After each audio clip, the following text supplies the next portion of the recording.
What's up, guys? Welcome back to my channel. So I'm here today to talk about The Real Housewives of Potomac, Season 7, Episode 2, Allegation Nation. And that is the perfect name for this episode because, yeah, Gizelle's coming in hot. But anyway, be sure to like, comment, and subscribe, and let's get right into it. So we are at Karen's Spring Fling Kickoff Celebration of Life Taco Party Celebration. And Gizelle walked up to Mia as soon as she fucking got there and said, "Oh, so is this what cancer, no cancer looks like?" Mia, obviously taken aback, she explained the situation. And she was like, "If you really think that I'm lying about this, like, for attention, then fuck you." And Gizelle's like, "Oh, okay, fuck me, whatever, yeah, whatever." So earlier they're getting into the conversation. And Candiace sums it up pretty well. She's like, "Yes, while everyone was curious and had questions, there's a certain way to approach the situation, and Gizelle did not do this correctly." And everyone's kind of sharing their opinions and kind of like trashing Gizelle and kind of Robyn as well. Like, okay, so I don't know why you guys are even bringing this up here. Like, I don't know what the big issue is. And Robyn gets all upset because she's like, okay, like, don't act like me and Gizelle are the ones all responsible, big, bad, green-eyed bandits. And she says that Ashley felt similarly, and she says that Karen and Candiace also had some doubts to an extent. And yeah, so she's like, it's not just us, so don't place the burden on us. I don't even know why Robyn's taking some heat, but it's like Gizelle's definitely the one who should be like, because she's the one who approached it in that way, and it's just like, okay, Gizelle, Jacqueline, who is Mia's best friend, she's like the new friend of the season. Oh, and in real time, she and Mia have actually fallen out, so I don't know what the fuck happened. But yeah, she says that, Mia's still figuring her own medical stuff out, and that's why, like, basically saying, okay, there's some confusion surrounding this, but it's because Mia herself is still trying to figure this out. She's still navigating the waters and shit, We then see Miss Charrisse. She arrives, and Karen and her greet each other, but they don't really seem thrilled to see each other, particularly Karen. She's like, okay, because it seems like Karen's still holding on to some resentment towards Charrisse, about the whole, like, I believe the last time we saw each other, Charrisse, she made the rumors about Karen cheating with her driver or something like that, the old blue eyes back in, like, season 3, I believe. So yeah, she's not really feeling Charrisse right now. We then see Miss Katie Rost, and I actually really fucking like Katie, so I'm glad to see her. She has a shaved head, and when Katie arrives, she's interacting with the women and stuff, and the camera keeps cutting to Ray, and it's like Katie interacting, it's like Ray. Katie, Ray. Because remember, last season we learned that Ray has a little crush on Katie to a little extent. It came out during like a game. It was like one of those marriage games where they both have like a whiteboard. You have to answer questions. It's like, oh, so aside from yourself, who will your husband be most attracted to in the group? Something like that. And Ray answered Katie, and it was like a complete shock to everyone. They're like, holy shit. And yeah, and Candiace is also excited because it's the first time she sees Katie since their season 4 trip when she fucking disappeared from the Cayman Islands. So it's kind of funny. And then we see Charrisse. She approaches Karen, says that she misses her, and she's like, we should try to link up sometime. And Karen seems open to it at the moment. Then we see Candiace and Ashley, they're chit-chatting, and Wendy, she's like, oh my god, yay, like, just being all dramatic and shit. Then Gizelle tells Katie, because, she hasn't been on the show, she was full-time off season 1, and, after that, she was kind of off until season 4, she had a cameo, and then off until now. So Gizelle fills Katie in about, Ray's crush on her, and she takes her to Ray. And Katie, she's like, interacting with him and shit, and she grabs Ray's ass, and she's like, uh-oh, like, here's a butt grab. And she does it just like that. She sounds like fucking Grimace, like, but no, and it was like, Gizelle is like, oh my god, like, what the fuck? So it's just like, so fucking funny. Katie's then, like, rubbing Ray's head, and Karen gets all territorial. She's like, are you just rubbing my husband's head? She's like, it kind of scares Katie off, and it was such a funny little awkward moment. There's small talk going on. They're at Candiace. She's going to the Grammys later on that night. She's gonna fly out to, I believe they were in Vegas that year. Karen, she has this weird ass speech, and towards the end of it, she's like, oh, the Grand Dame Potomac is back, and everyone's like, bitch, back from where? Like, it's kind of awkward, and she didn't really say anything of value during her speech. It's a weird little scene. And Gizelle points out this party makes no goddamn sense. She's like, it's a spring fling party at a Mexican restaurant, and it's like, around Karen's birthday, I believe, as well. It's just like, okay, girl. It's now another day. Karen, she's having a breast augmentation to check out how she's healing after her breast lift. She says she hopes to be an example and encourage women to not get plastic surgery in their 20s. And I was like, okay. Like, I was like, I don't really see, like, okay. Like, I think, I think Karen, going off the timeline, I think she got her implants, like, in her 20s, maybe her late 20s. And now she's like, did she take her implants out? And she had a natural breast lift. I think that, I think she was really emphasizing that. She's like, yeah, it's all me. Like, just took some fat out. And, so I think she's saying, like, oh, no, like, you know, you'll get over it. I don't know what the fuck she's saying. But she's emphasizing, like, no, I want to encourage them not to get it in their 20s. Like, only later when they're ready. Something like that. It's like, okay, Karen, whatever. We then see Candiace. She's at her house. And her sister, Crystal, we see her. And I fucking love Crystal. Because I recently rewatched, like, all of Potomac. Because I'd already seen it, but, like, it was kind of like sparked out every time. I was like, let me sit down, rewatch everything before season 7. And that's what I did. And oh my god, I think it was in season 5 or maybe season 4. I don't remember what season it was. But we saw some scenes of Crystal, like, getting their mom Dorothy together and shit in ways that, like, we don't really see Candiace do. You know what I mean? She was like, Mom, no. Like, she's like kind of checking, like, kind of more like, and how did Candiace describe it? Oh, Candiace was like, oh, she's the Solange to my Beyonce. She's the version of me. So that's why Candiace put it. So I like Crystal. I'm glad I get to see her in the show. You know what I mean? And she's staying with her and Chris as her home is being built. Because, their family found a nice property and they're kind of building a house. It's like, okay, good for Crystal.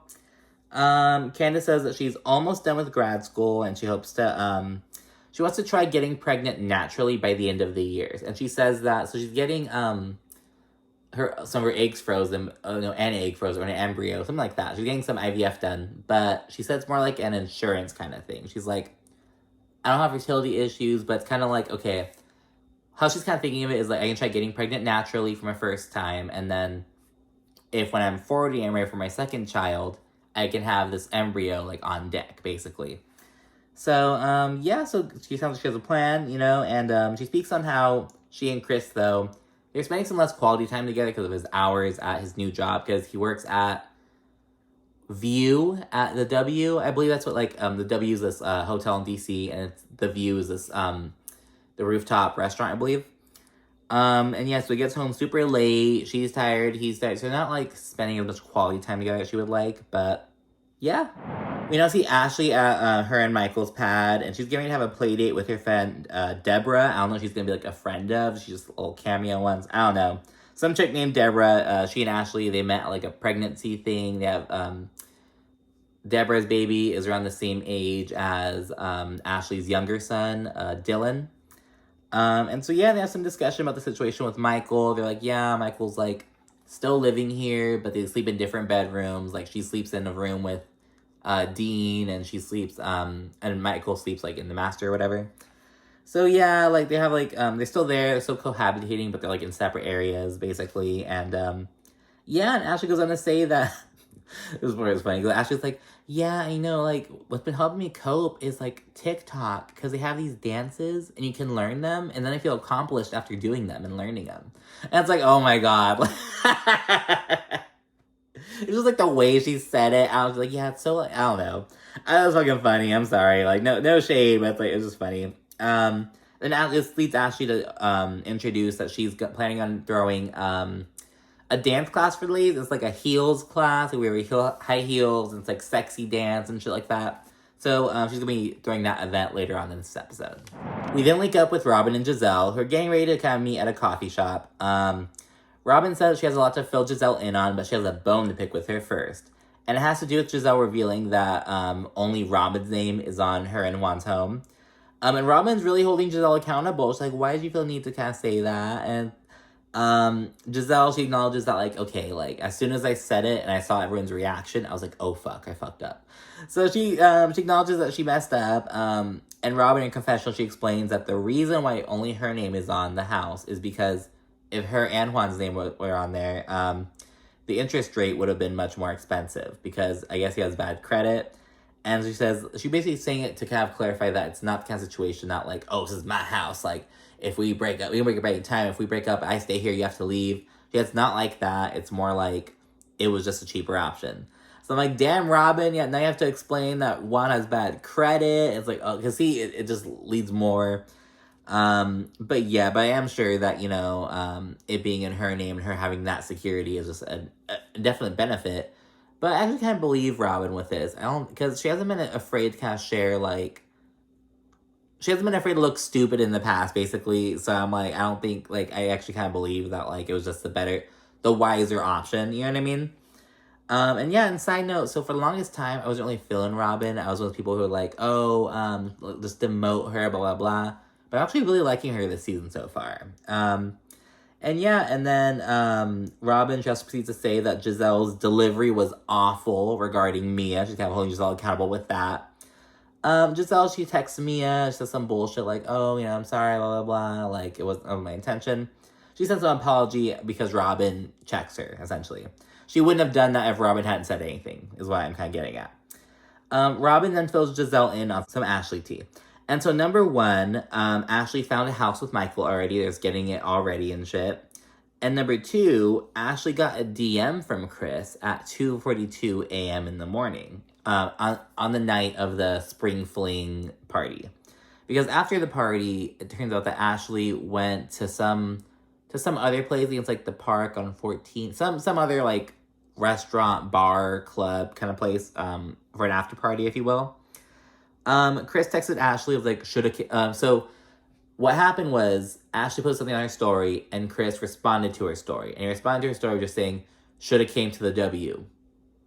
And that was it. It wasn't like, oh, you should have come to a W, exclamation. It was kind of like very like, shoulda came to a W. Like, very nonchalant. It's almost, you know what I mean? So I'm really honing on the semantics here, as Robyn explains later on. But anyways, Ashley is really kind of put off by this. She was like, oh, why does he want me to come to the W? Because Ashley didn't know that Chris works at the restaurant there. But Robyn told Ashley, after Ashley told her about the situation, Robyn was like, oh, well, he's a general manager at View at the W. Like, because to Ashley at first, I guess it was like, why is this fool inviting me to this fucking hotel? Like, what the fuck? Your she's at the Grammy. She's not with you. Like, what's going on? But then Robyn's kind of like, no, he's kind of breaking that situation. But yeah, so she lets her know that. And then Robyn, she's kind of giving him the benefit of the doubt. But Ashley says that something feels off. She's like, something feels not right. And it's like, okay, Ashley, like, something feels not right about that. But, like, none of the shit that Michael was doing really mattered until recently. Until after you got your 2 kids. Until after you know what I mean? Anyway, I don't know. It's like, I would be put off by that too. It'd be like, oh my gosh, like, it's kind of weird. But I don't know if it'd be as much as, I don't know.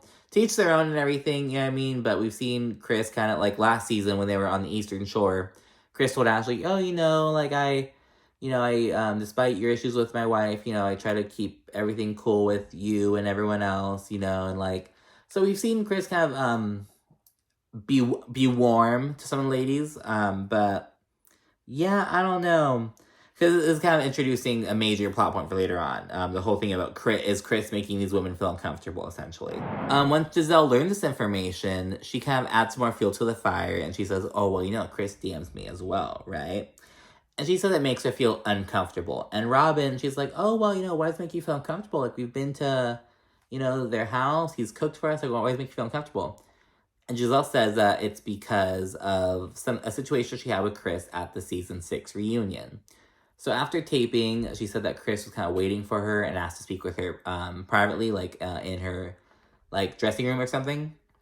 And Gizelle, she said, oh yeah, sure, I'm down, because she believed that her glam team was there. They went in there and she realized that they weren't in the glam team wasn't there. And so she was alone with Chris in this room. And she said nothing happened. He wasn't being weird or anything, but the situation they were in was weird, Gizelle says. And she also says that it makes her look bad. And she says, her ex-husband Jamal cheated with all kinds of women. She wants nothing to do with the optics of, that shit. So she's like, no, I don't want to fuck with that.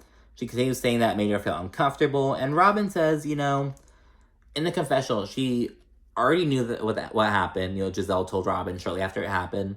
But Robyn was like, well, nothing inappropriate happened. He didn't say anything inappropriate. He didn't touch her. He didn't, like, act all, like, aggressive or anything. He wasn't being weird. Like, so Robyn's kind of like, what's the issue, you know? Gizelle goes on to say that, you know, Chris was almost testing the waters with her because he was basically venting about his wife, venting about Candiace, essentially. I don't know. I think it had to do with Candiace's interaction with Nicki Minaj in part 4 of the reunion. And I think he was trying to vent to Gizelle about that because Gizelle was right next to Candiace. I think Gizelle was also kind of encouraging her to, like, go along with what Nicki was saying. Like, yeah, I mean, I think it had to do with that. I'm assuming it had something to do with that. And yeah, Gizelle says he's a sneaky link. He was, you know, trying to, test waters, and we know he wasn't happy. And, Robyn, she's like, girl, what? Like, are you fucking sure? Like, because I don't know, Robyn, she's just like, she's firm in her, like, belief that, like, you know, I think you're overreacting. You know what I mean? Like, Gizelle, you're my homegirl, but I think you're doing a bit much. So, shout out to Robyn, but what do you think about the situation so far? Because, again, Robyn points out that, like, you know, it wasn't like Chris reached out to Ashley out of the blue and said, you should have come to the W. Like, it wasn't that. Ashley posted it in her story. She was out somewhere. And Chris, who was working at the W at this a similar restaurant to where Ashley was at, said, oh, you should have came there. That was it. No exclamation marks, no emojis, not even any capital letters. It was very like nonchalant almost. But yeah, I don't know. We'll talk about that a bit more later. Didn't see a quick home scene with Karen and Ray. And we learned that Ray apparently didn't want Karen to get plastic surgery this time. But Karen's like, well, what's your issue now? You were all for it when I got, like, breast implants 25 years ago. But now you're clutching your pearls because I want to get something. Because Karen says mainly just to, like, for, like, bat wings, like, just, like, kind of a lift. You know what I mean? So Ray's kind of taking issue with that. And Ray says, I don't want young ladies to be encouraged to do that. You know, I don't want my daughter or nieces to do anything like that. It's like, oh, my God. Like, I was just like... Karen points out, like, you were all for it. You're like, you were all for it last time. She literally does that. It was so gross. But you were all for it last time, but now you're all, like, not with it. And it's, like, annoying. This is old man just pretending like he was, you know, I don't know. It was like, okay, Ray, whatever. With another little couple scene, we see Mia and Gordon at a restaurant. Mia says she's preparing to open her first chiropractic location in D.C., She already has 16 other offices, but they're, like, none in D.C., I guess. So, yeah, she's really ready. It's a big deal. She was born in D.C. She spent her early years in D.C. Before going to Baltimore. And then Jacqueline, Mia's best friend at the time, comes through. And Mia shares that she and Jacqueline go way back. They were best friends since high school, blah, blah, blah. And it's like, well, damn, because in real time, they fell out. So, I don't know if the show got between them, something came up. I don't fucking know.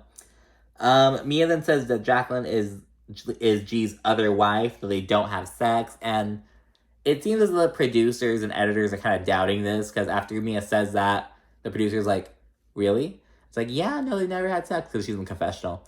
And they're like, oh, like, never? It's like, no, never. And there's, like, a long pause. It's just, like, it seems like they're, like, trying to cast doubt on that, and it's so fucking funny. Like, they didn't discuss that Mia's biopsy, it only signaled that she needs more tests, so it didn't really reveal anything, like, didn't give them any answers yet, basically.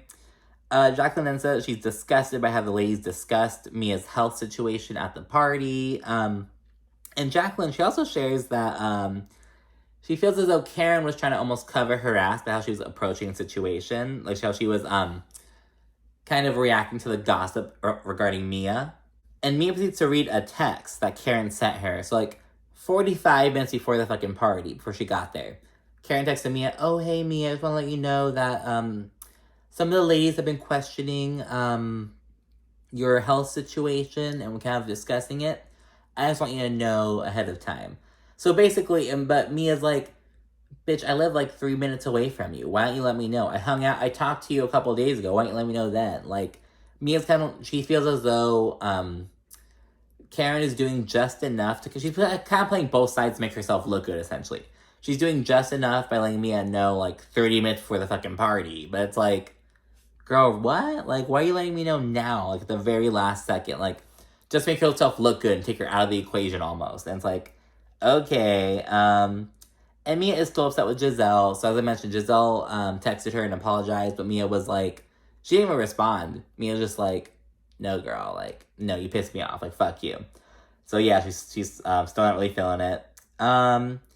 And yeah, and with yet another meetup scene. So this episode was like 15 minutes longer than usual. So just a lot of like meetup scenes. It's like, oh my, I like when it's just like I like 5-act episodes. I mean, this one's just like all these little cut-off scenes, you know, just a lot going on. Ashley and Candiace link up one-on-one so Ashley can address the Chris situation about Chris DMing her. So Ashley tells her, and Candiace says that Chris was there working, and Ashley says, you know, I didn't know that in the context. But that's not true, because Robyn told Ashley right when Ashley told her about it. So Ashley knew that coming into this meeting. Ashley knew that Chris worked at View going into this meeting. She did not know that when Chris DM'd her, but she knew that going into this meeting, if that makes sense. And yeah, in Canada, she's giving Ashley the benefit of the doubt. She says that she's choosing to believe that Ashley isn't being shady. She's like, I could see her not knowing that and being like, oh, why don't we come to the W Hotel? Like, what? So yeah, Candiace is like, okay, like, I'm choosing to. So good on Candiace. She's trying to, give the benefit of the doubt in regards to her and Ashley having be on better terms, you know? Oh, and notably, Candiace adds that Chris is actively trying to rebrand the restaurant, and he's trying to do so by having more big names there, and including Candiace's friends, like the Potomac ladies. So he's, you know, was like, oh, you should come to the W, you know, like, something like that. And so, yeah, that made sense, and, you know, it seems all good between Candiace and Ashley. So they don't even, like, leave at that point. They like order food and chill and shit. So it's like they continue talking. So it's like good vibes. You know, so it's really good, a good deal. And finally, we have Ashley getting ready for the heel dance event, like the little dance class thing. We learned that Karen had to cancel because she had a fever of 102 degrees. And it's like, holy shit, you know, because she's 51, 102 is high for like anyone. She just had surgery fairly recently. I'm like, oh my gosh, that sounds horrible. Robyn and Gizelle then arrive, and Gizelle says she thinks that Karen may be actively avoiding Charrisse, because she's like, well, Charrisse was coming to this event, so basically kind of trying to cast doubt if Karen's really sick or not, essentially. And her proof is that 2 days ago, Charrisse texted Karen asking to go to lunch the next day, but Karen didn't respond. And so Charrisse was telling Gizelle that, like, oh, she didn't respond to my text to go to lunch. It's like, a day, 2 days, it's not that long, you know what I mean? And maybe Karen had been sick. It's like, it's not like she took a week, you know what I mean? It's like, it was like a day, like, calm down, Charrisse. But, because, yeah, I don't know, it seemed like a last minute kind of thing anyways. But, so yeah, Giselle's kind of casting doubt on that. It's like, oh shit, Gizelle, she's just throwing fucking daggers at everyone. She's just like, oh, casting doubt on you, allegation there, like doubt on you, doubt on, it's like, she put in overtime, but Robyn's kind of not really on the same vibe. So as Ashley, Gizelle, and Robyn are just kind of chilling, waiting for people to arrive and everything, Ashley confronts Gizelle for being accusatory regarding her split up and, you know, house buying situation with Michael. Gizelle says she just expressed that she felt as though Ashley was playing around with divorce, because Giselle's like, I don't play with divorce. Divorce is a very serious matter, and I felt you weren't taking it seriously. And my question is, but, like, where is this energy for Robyn, though? It's like, you don't think Robyn was playing around with divorce by getting divorced just to play house with Juan still? You know what I mean? But who knows? Maybe Gizelle gave Robyn shit in the past. I don't know. Or privately. I don't know. But anyways, Robyn then points out, well, Gizelle, you got back with Jamal after he cheated on you, after you got divorced with him, and he did you dirty and shit. And Giselle's response is like, yes, after 15 years. And Ashley's like, oh, I didn't know there was a statute of limitations. I didn't know there was, like, all these specific, you know? And Gizelle, she responds by being like, okay, well, are you getting back with him then? Are you guys getting back together then? And Ashley says, no, but we could, you know? And so, you know, whatever. And Ashley also points out that Michael hasn't cheated lately, and he's never had kids on her, like, outside their relationship. And it's like, ooh. And notably, Charrisse, who arrived mid-conversation, she's supportive of Ashley's situation. She's like, oh, well, you know, like, if she can afford to do it on her own, why not have Michael help her? He's the father of her children, whatever. And it's like, of course, Charrisse supports that. But, anyways, the four of them, Ashley, Gizelle, Robyn, and Charrisse, they begin stretching the dance. They're like, all right, let's get started. Candiace, Mia, and Wendy then arrive in quick succession. It's slightly awkward between Mia and Gizelle, though, but whatever. Sexy dance time. Giselle's killing it. She's like, I was born for this. And Robyn, she's struggling, though. It's just not coming as naturally to her. The girls kind of split up then. Charrisse asks Ashley, when she's going to release a divorce statement. And Ashley says she's going to wait until she gets a loan for the house, because she's kind of getting through a connection that she and Michael have together. And it would just be better for them not to know that they're splitting up, And yeah, then Gizelle, she proceeds to ask to speak with Candiace one-on-one. And then Gizelle, she proceeds to ask to speak with Candiace one-on-one. And she wants to talk about Chris making her and Ashley feel uncomfortable. Gizelle then says that, okay, like coming off the heels of, Chris DMing Ashley at 3 a.m. or whatever, I thought I should let you know about the situation I had with Chris, And so she tells the story what happened at the reunion, and Gizelle confirms that nothing happened. He didn't do anything, but it felt weird. And Candiace, she speaks on how Chris sees Gizelle, Ashley, and Robyn as friends. And she says that she thinks that Giselle's attacking him. She's like, he's a man who, cooks for you, do anything. Like, he lay his coat down for you to walk. Like, he's a gentleman. Like, what, So that's where Candiace is coming from. And, Gizelle says, okay, yes, Candiace, and I felt weird. I had a weird situation with him. And Gizelle says that Candiace can't diminish how she's feeling. And Candiace is like, what's going on? She looks directly into the camera. Someone on Twitter said, she had her Jim from The Office moment. But she breaks fourth wall. She's like, what are we doing? What's happening? And it's like, oh my gosh. So again, it's just a little fucking sexy heel party. And there are all these allegations coming up, her husband making women feel uncomfortable in these situations. And so yeah, it's really weird. And Candiace, she just gets up and she's like, I need Eric, who's the executive producer. And she's in the restroom, kind of having crying and shit. Eric, she meets up with her and she says, my man is not gonna have his name dragged through the fucking mud. We're not gonna do this on this show. And she says, you can use Michael Darby for that. The man who actually grabs asses and makes people feel uncomfortable. And it's like, holy shit.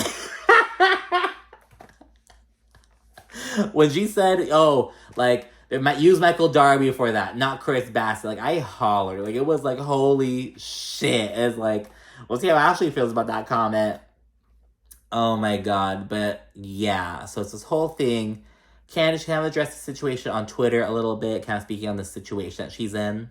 So she tweeted, I haven't said anything yet, mostly because I've been in the land of Bravo having the time of my life. It was just BravoCon.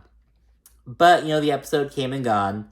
The first most relevant thing I can say is that it's hard to say anything at all because I support women, I believe women, and I support Me Too. I can't tell a woman how to feel about a man's presence in her orbit. We are entitled to our feelings, and they should never be diminished or questioned.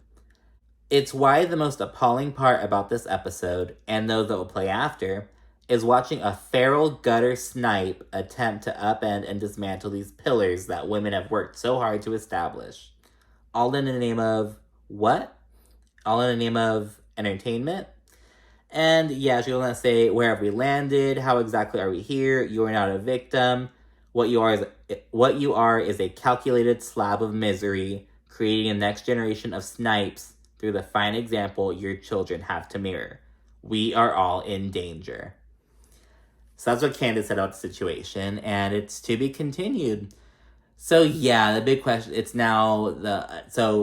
first of all, this got me very excited for Ultimate Girls Ship 3, because Candiace and Gizelle are both going to be on it. Yeah. So, we'll see where this goes, but yeah, so it's, right now the big news is Giselle's allegation against Chris Bassett. Ashley's was kind of explained away. How do you feel about that, though? Do you still think it was weird, Chris, responding to her story? Do you still think that's weird? I don't know. I know that people reacting to stories is weird. People doing hard eyes and shit. But it's you didn't do that. I don't know. It's tricky. it's like social media, you know, politics and shit like that. But anyways, I have a dentist appointment right now, so I gotta go. Thank you again for watching. Be sure to like, comment, subscribe, and stay tuned for more. Bye.